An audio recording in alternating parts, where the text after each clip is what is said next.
Hi అండి. అందరికీ నమస్కారం. అందరూ బాగున్నారా?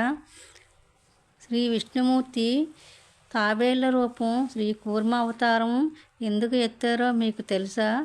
హిందూ పురాణాల ప్రకారం శ్రీ మహావిష్ణువు క్షీరసాగర స్మదనం సమయంలో మందర పర్వతాన్ని మునిగిపోకుండా తన వీపుపై మోయడానికి తాబేళ్ల రూపం శ్రీ కూర్మ అవతారం ఎత్తారు.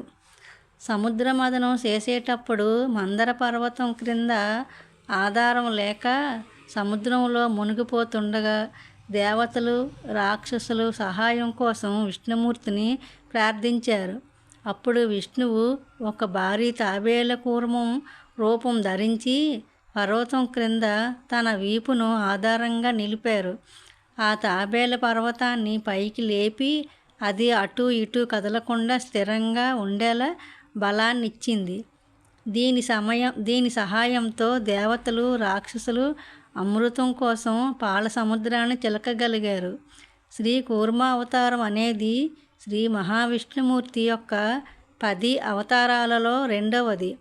ఈ అవతారం ద్వారా విష్ణువు స్థిరతత్వం, ఓర్పు మరియు సంక్షోభ సమయంలో ఆదుకోవడం అనే గొప్ప సందేశాన్ని అందించారు. ఆంధ్రప్రదేశంలో శ్రీకాకుళం జిల్లాలో శ్రీ విష్ణుమూర్తి శ్రీకూర్మం రూపంలో కొలువైన ప్రసిద్ధి శ్రీ కూర్మ దేవాలయం ఉంది.